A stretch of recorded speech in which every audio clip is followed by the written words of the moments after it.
Hello, I'm Monsignor Jim Lisante, your host on Personally Speaking. Over the years, the past 20 years, we've done so many episodes of Personally Speaking. Some of our guests have been so outstanding. I'm regularly asked, who is your favorite guest? Well, today we're replaying one of my favorite guests, one of the greatest hits of Personally Speaking. Please stay with us. Hello, I'm Monsignor Jim Lisante. Today on Personally Speaking, I'll be joined by actor Darryl Hickman. Darryl has appeared in classic films, including The Grapes of Wrath, The Human Comedy, and Leave Her to Heaven. Please stay with us.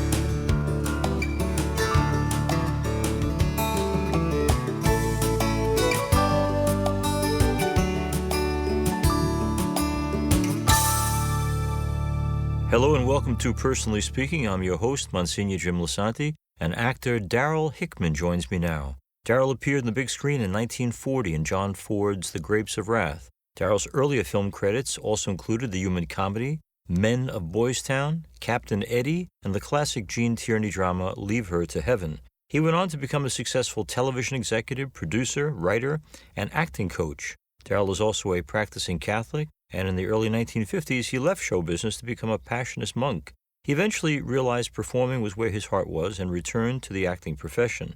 For many years, Darryl was a close friend with servant of God Cora Evans. Cora was a convert from Mormonism to Catholicism who claimed to have had mystical experiences throughout her life, and her cause for canonization was officially opened in 2012. Darryl's here with us today to talk about his career, his Catholic faith, and the impact Cor Evans has had on his life. Joining me now, I'm so pleased to welcome to Personally Speaking the actor and writer and drama teacher, Darryl Hickman. We are delighted to have Darryl Hickman with us. Darryl, the way in which I found you was through our conversation on the program with Tab Hunter, who would tell us that when he went to Mass in the morning, he would run into you. Tell us how you knew Tab Hunter. Tab Hunter and I he was my oldest friend on the planet. Wow. We met when we were both in our late teens in Hollywood. And we became great pals, and then our lives went in different directions for many years, and then we ended up in the same parish here in Montecito, California, and we went to the same Mass, 8 o'clock Mass, and we'd go and have breakfast, and Tab was a very special man. As you very well know, he died a couple of weeks ago. Yeah. And we were both the same age. He was 87 just before I was, so. Well, he had only good things to say about you, so he was I can only tell you he was one of the best people I've ever known in my life. That's a good thing to be able to say, and I was struck by how kind he was. He was a kind man. Oh, he was very loving and a great Christian. I mean, I used to see him after communion. I mean, he was holy. Yeah, no, he was the real deal, and he said the same thing of you. Now, Darryl Hickman, as many of you know, writer, teacher, and many other things in between, but I was struck by the influence, when you talk about your Catholic Christian faith, by the writings of Cora Evans, and actually some friends of yours sent me some of her writings, which I looked at. But how did you get introduced to Cora Evans and her meaning for you, Darryl? Well, I went to a Christian Brothers High School cathedral in Los Angeles, and I was making movies at the time, and the kids I was about 15, and the kids were knocking me around the hallway because I was famous, that kind of thing. Right. And the Brother Edward took me under his wing, and he said to me one day, I know a lady, I was always into mysticism. I got to tell you, I was reading John of the Cross and Thomas Merton when I was in my teens. Wow. And Brother Edward says, I know a lady that you've got to meet, and you want to meet her? And I said, yes, and he took me out to Burbank, and I met Cora Evans, who became the most important person I ever met in my life. And how come? Why was she so important to you? As I just suggested, I had a mystical bent anyway. Okay. And when I met her, I made a couple of notes. She became my spiritual mother. She made Christ. She called Christ the Master. Mm-hmm. And she made him a real presence in my life.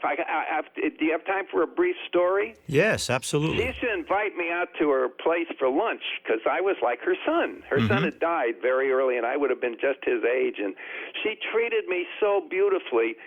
And so I went in and I sat in the big easy chair in the living room while she's in the kitchen making lunch for me.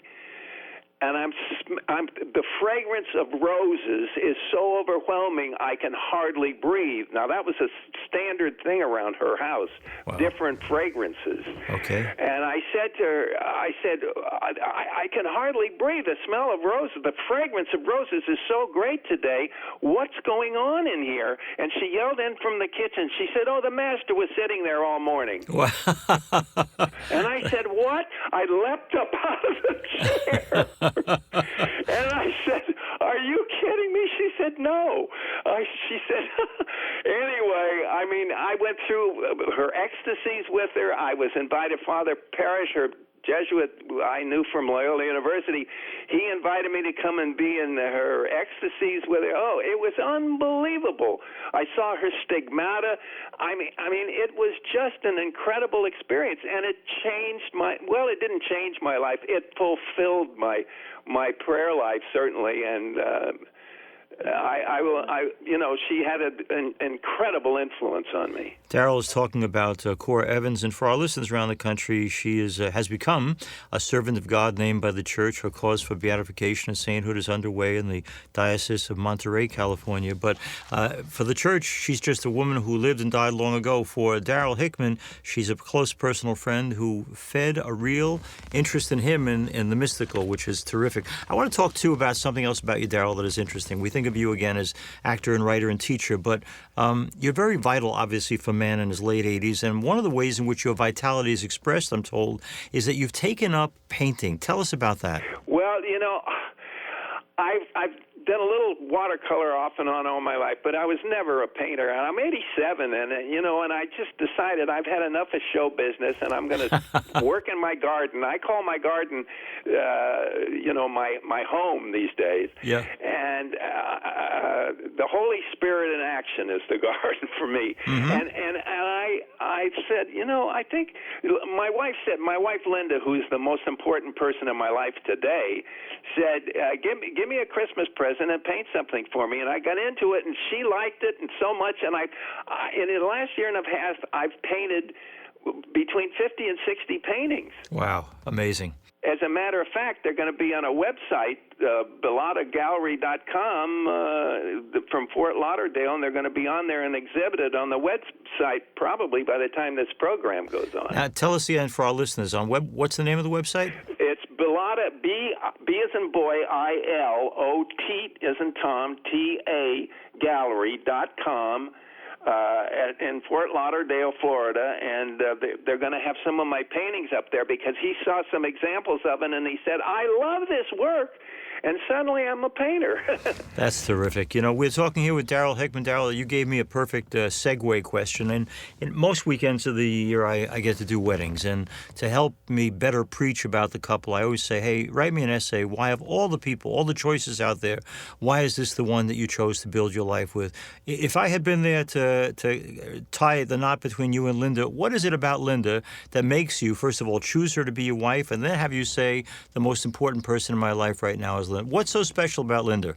Well, Linda is special in so many ways. All I can tell you right now, we've been together 40 years, and there's nobody I trust more. There's nobody I love more. There's nobody that helps me more. There's nobody that supports me more. I mean, without Linda, I would be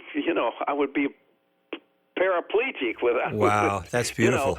She's just the best person in the world. She's a former lady in show business. She was a Rockette.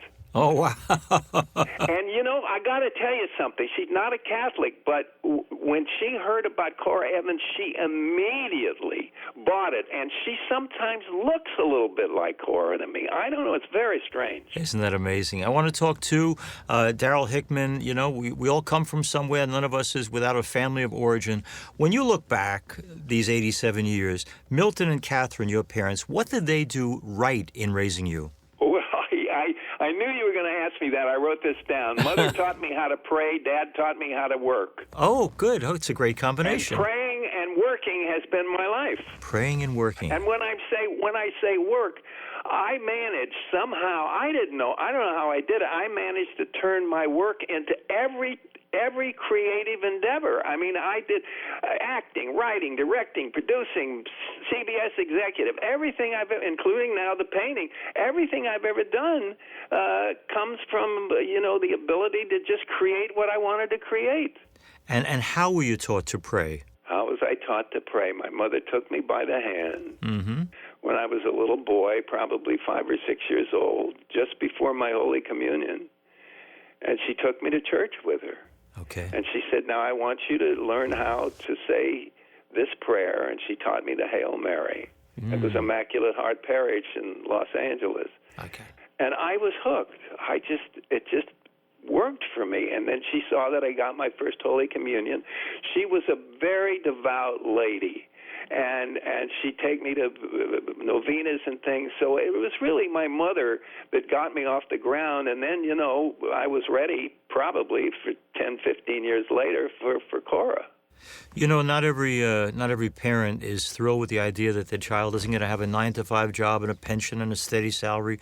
When you get into the arts, acting, it's always a risky business. Milton and Catherine were supportive of that, though? Well, you know what happened? I got to tell you, and this goes back, it's a long story.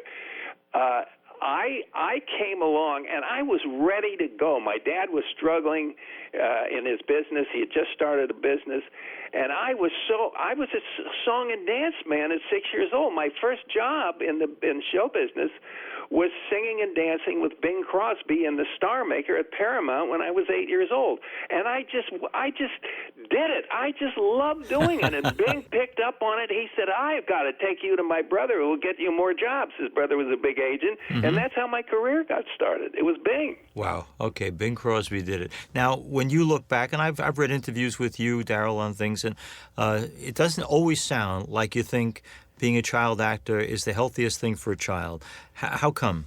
It's not easy. Okay. It's very unhealthy. Okay. Because I'll tell you what the big problem is. You're being asked to take an adult's responsibility with a lot of pressure on you, especially if you're successful, and you're not prepared emotionally or spiritually for it. Yeah. And I think I would not have been able to get through it without my mother, especially on the set with me, and without my faith. Mm-hmm. Okay. And so many child actors these days do seem to have so many problems, and you're saying perhaps it's because they don't have the anchor of that spiritual life. Exactly, and I never knew. My first date was Elizabeth Taylor.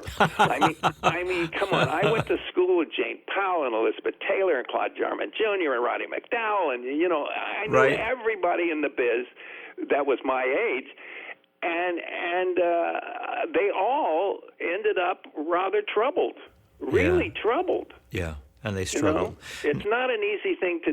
Show business is hard on you if you don't have your head on straight. And I've had to, I've done my share of therapy. You got to work at it. Right. But it's been worth it. I've had a great life.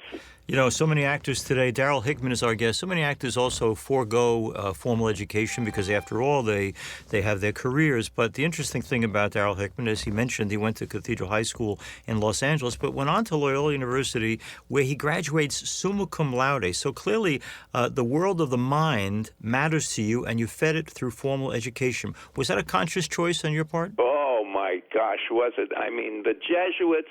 I knew I needed to go to the Jesuits, and I knew they would help me because I needed that base. I needed I had a mystical inclination, but I needed the intelligent base, the intellectual base. I needed to know about the philosophy. I needed to know about St. Thomas Aquinas. Yeah. And they taught me everything I needed to know, and I ate it up. And continue to learn. That's the beautiful thing about you. You're obviously still open to every new idea. Now, the other interesting thing to me about Darryl Hickman is you'll struggle to find any actors today who did their time in the U.S. military, but that's also part of your biography. How did that come to be? Well, I stayed out of the Army. It was draft time, I stayed out of the Army while I was in school, and the minute I got out of Loyola, they drafted me. So I was 2 years in the Army. And I thought, well, out of sight, out of mind in Hollywood is no more career. Yeah. And then I got a call from Billy Grady, who was head of casting at MGM, and they brought me down, and I got a role in Tea and Sympathy, which got my career going again. And, Robert Anderson was the playwright. I don't know if you know that name. Sure, yes. Tea and Sympathy. And I had a meeting with Vincent Minnelli and Robert Anderson, and they didn't even ask me to read. And I went back to Fort Ord, and I said, well, that's, 2 weeks later, I didn't hear anything. Billy Grady said, come on, you're going to do it. And I said, how come with all those kids in Hollywood, all those young men in Hollywood with the big resumes that wanted this part, how did I get it? He said, Robert Anderson said you were the only guy who came in who didn't look like an actor. That's a great thing. And it worked for you. You know what John Ford said to my mother when he cast? She said, how could Darryl get this job in The Grapes of Wrath? Yeah. And he's had no acting training. And John Ford, this is exactly what he said to her. He was the only one I thought would not act like Winfield Joad, but be Winfield Joad. Wow. That's quite a high compliment. What a compliment from a guy like John Ford. John Ford, yes. Darryl Hickman's our guest. Darryl, we had, I guess last year sometime in the studio, we had Mother Dolores Hart, as you know, an actress Yes, I knew her very well. She chose to leave Hollywood and go off to become a cloistered sister. Yes, now, I know. We know that you had a break from your career where you checked out religious life as well. Now, this may sound like a real speculative question, but I said to her, do you ever wonder about, had you stayed in Hollywood, gotten married, had kids, and she reflected on what might have happened in her life. Had you stayed with the Passionists and not gone back to Hollywood, have you ever reflected on what that might have been like for you? I couldn't. I thought I wanted to be a priest, Father. Okay. Monsignor, forgive me. I was, by that time I'd made 60 movies.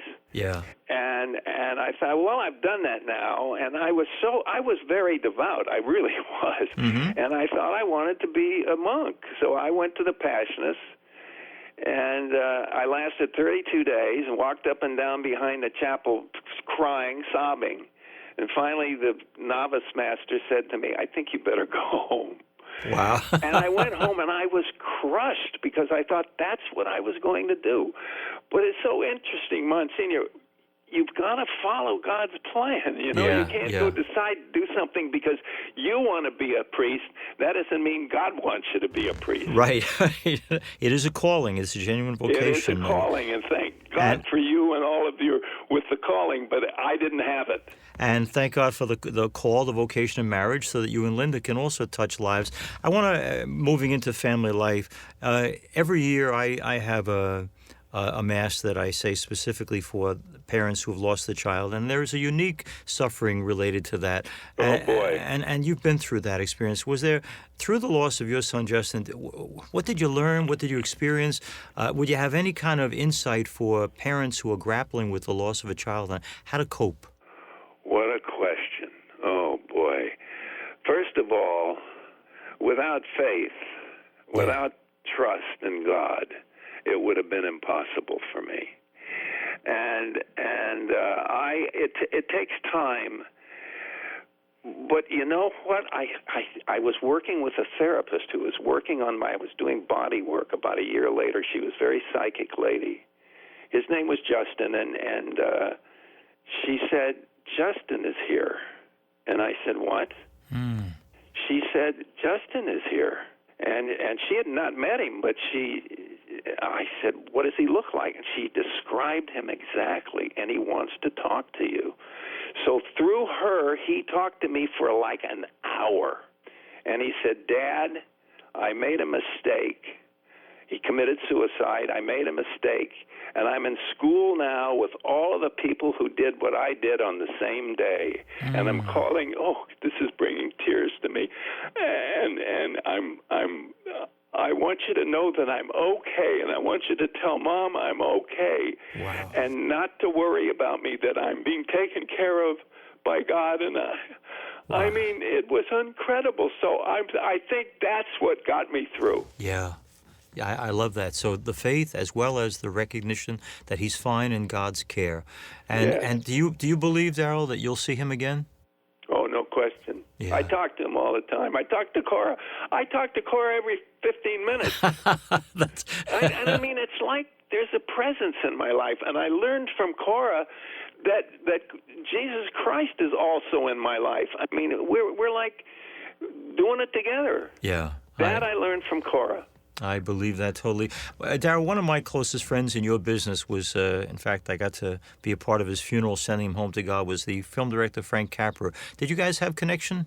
I didn't know Mr. Capra, but I had great admiration for him. He was a great director. Great, and a great guy of faith. But he tells the story. I wonder if you went through anything like this. He said, as an immigrant coming to this country, I knew Catholics were not successful. So he left the faith for a while before his wife, who was not Catholic, convinced him that you'll never be the man you're supposed to be till you return home to your Catholic faith. Were you ever in any way prejudiced against because you were Catholic?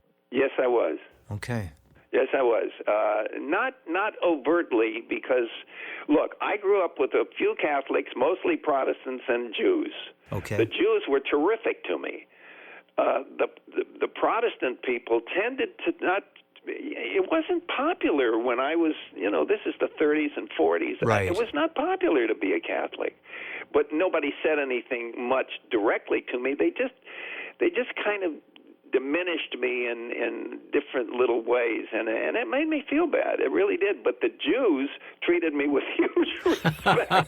I've always had a connection with the Jewish people. I love the Jews. I guess Jesus was a Jew, right? Why That's not? true. That's true. Now, Darryl Hickman's many talents and experiences, it might surprise people to know he also wrote a powerful book called The Unconscious Actor. And what I want to focus on in that book is you have glowing kindnesses to say about Spencer Tracy. To us, he's just an actor who's a legend, but to you, he was a person who made a difference. Tell us why. Well, I'm glad you mentioned The Unconscious Actor. Let me digress for 1 second. Sure. If anybody wants to know how to be creative, how to live a more creative life, how to open themselves to the creative experience, that's the book for them, The Unconscious Actor.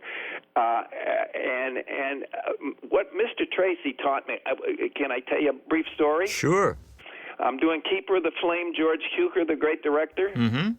And I'm in a scene with Tracy. It's the hardest scene I ever played. It was like 5-6 pages, and it was 2 days we shot this scene.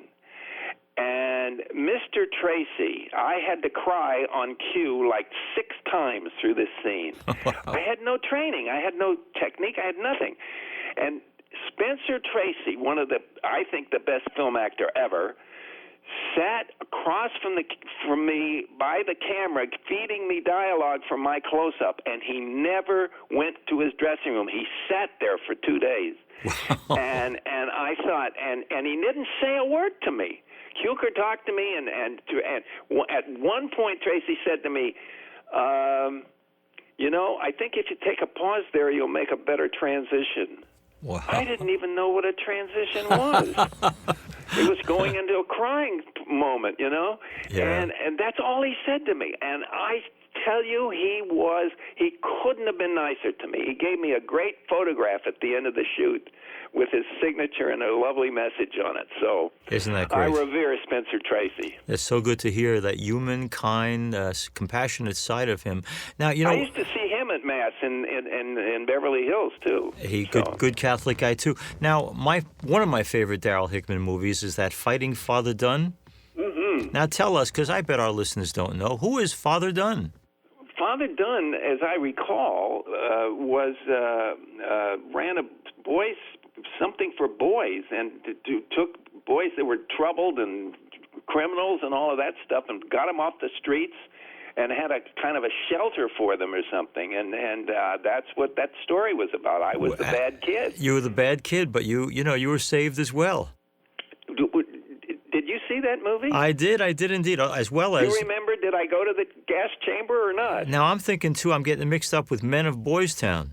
Oh, no, Men of Boys Town.